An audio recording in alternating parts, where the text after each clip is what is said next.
Hi there today. So I'm just going to show you some of my urban sketching work that I've been doing in Edinburgh. I've just did a project for some 3D graphics work, so I got kind of a few days off, a week after that, just to do some drawing work. So it's important when I do 3D graphics projects, I always try and draw, and when I'm between projects, I try and draw a lot, because drawing, as I say, is the core of everything. That I create, and I believe that you should explore that too if you're an artist or just wanting to learn things or have fun. I'll try and take the mouse away from my blue snowball microphone so you don't hear clicking all the time. I'm just in Edinburgh at the moment. Here's you can see in the background a very blurry Princess Street. So this is when everything lights up, about 4 or 5 now because it's suddenly winter. It wasn't that long ago since it was August, and in my opinion. And basically here's some drawings. So I'm capturing the energy, the people, the street signs. If you've seen my urban sketching before or my sketching from real life architecture, I like to get signs into it along with the people and then some of the buildings. But my work used to be more building based when I did urban sketching. So I used to draw a lot of the buildings, the fine details, so I'd concentrate more on the buildings. I kind of got bored of that, and I was finding it was quite tight, and I really wanted to loosen up, and my interest in 3D work, sculpture, and stuff like that, and the energy. I'm really just concentrating on the street signs and the people now with a bit of architecture in the background. So basically, yeah, so that's the first image. That's all I can say, all I think I can say about that for now. You can see as people are wearing nice bobble hats at the moment, always makes a nice image in an urban sketch. So here's the next image. This is what I want to talk about.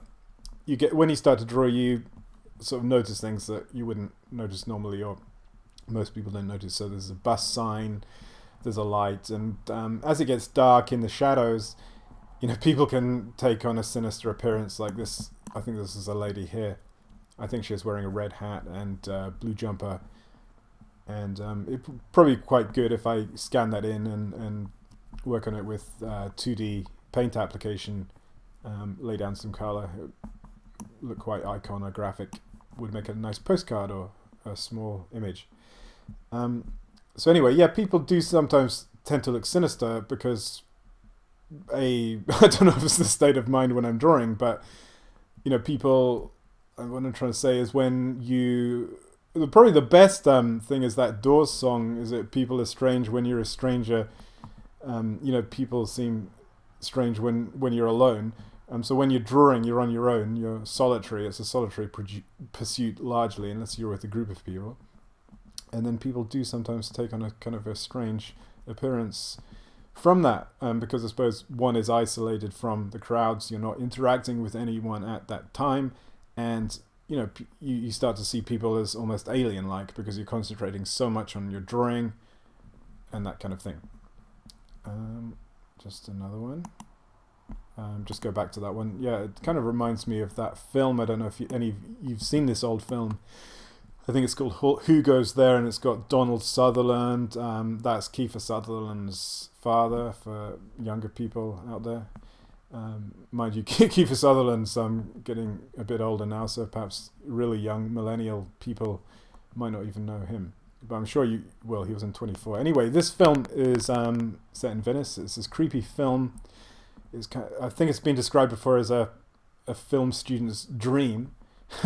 It's full of symbolism and colours. Red appears a lot. And anyway, in the film, there's this dwarf and wearing a red coat, and it sort of appears at the end. You'll have to watch the film. I don't want to spoil it, but it kind of reminded me of that. So the next one is underneath the station. Not underneath the station. Don't worry, in Edinburgh there's no secret underneath thing. What I'm saying is that Waverley Station, if you've been to Edinburgh, is kind of down. You have to go down from Princess Street. So along Princess Street you're heading east, and then you take a right and you go down into the station. If any of you've got the shuttle bus, the airport bus from Edinburgh, that's where the airport buses set off. Anyway, so when you come down and under the station, it's got these. It's a very Victorian station. It's one of the best things I think about the UK. We don't have really big skyscrapers, but we have really, really nice, I think, Victorian stations with big truss canopies, glass, things like that. I remember when I flew back from Canada a year or so ago, coming to Glasgow, it was central Glasgow Queen Street. Yeah, I thought, wow, I was a bit bored because I like skyscrapers and big American cities, and I thought, well, the stations in America are cool, but really interesting Victorian architecture. To see it in a fresh light after being across the Atlantic, it was quite nice. So if you haven't been to the UK and you're interested in stations and architecture or both or whatever, you should check out some of our Victorian stations, and we have them in London, Glasgow, Edinburgh, and loads of other places.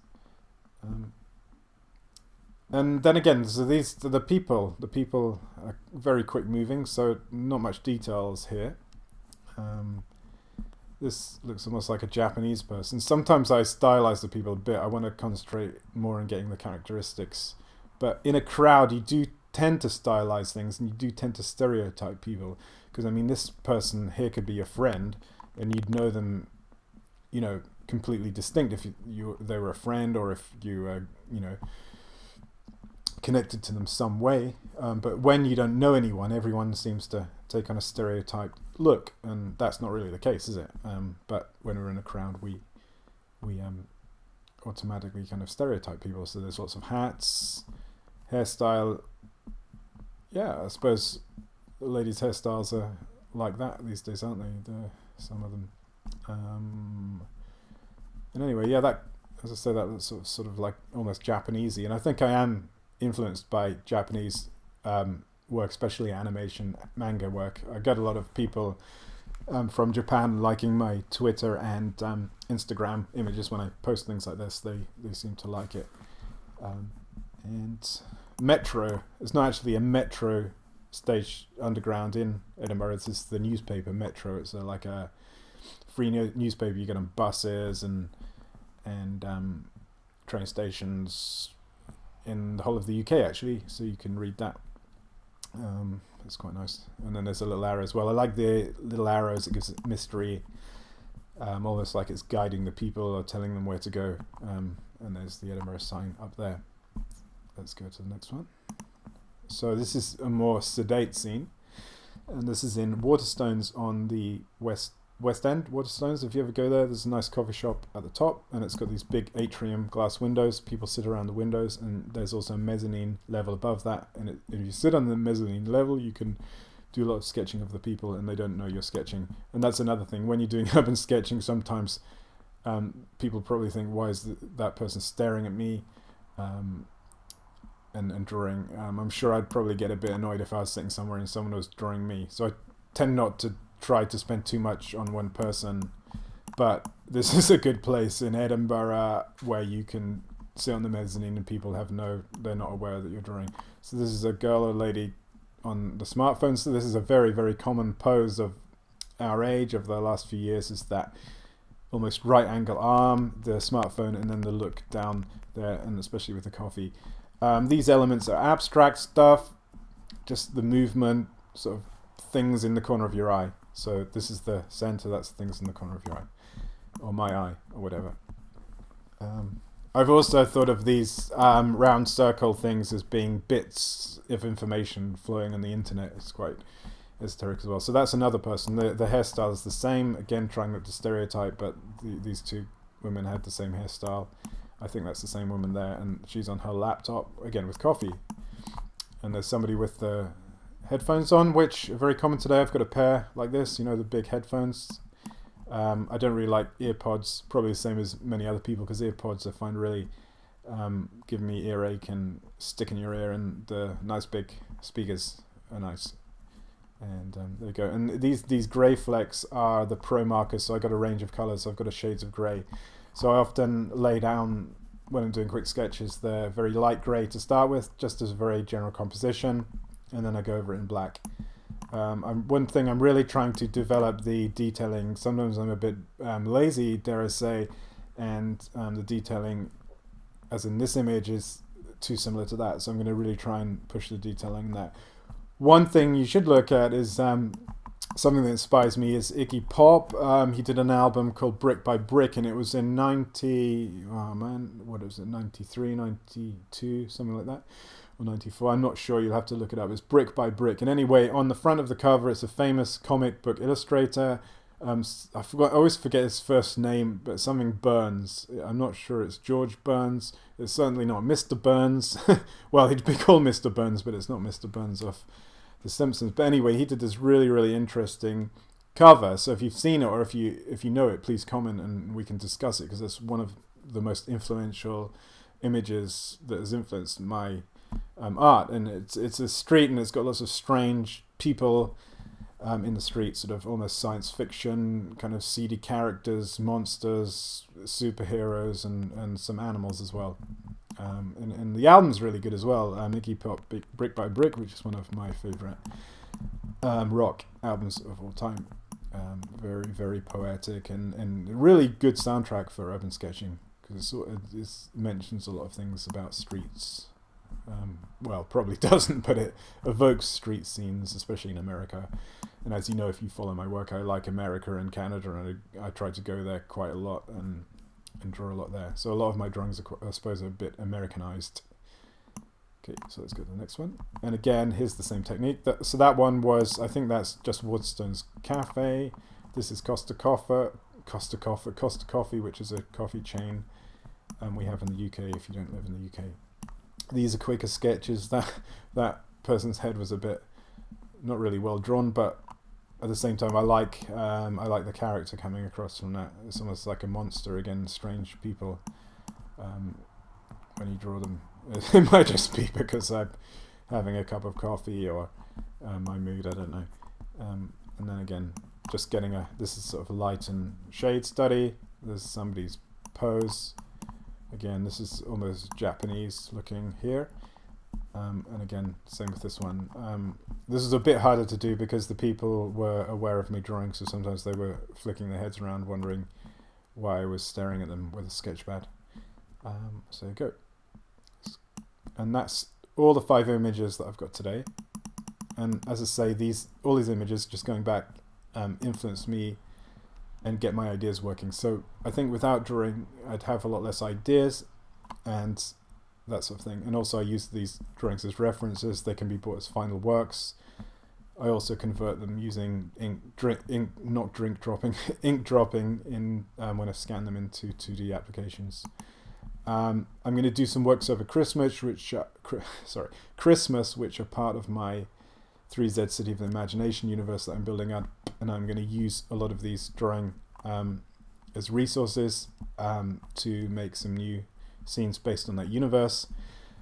This time, rather than 3D graphics like you saw in the last one, if you've seen my other blogs about the imaginary cities, I'm probably going to do quite a lot of drawing. I'm going to try and mix 3D with real sketches, so check that out as well.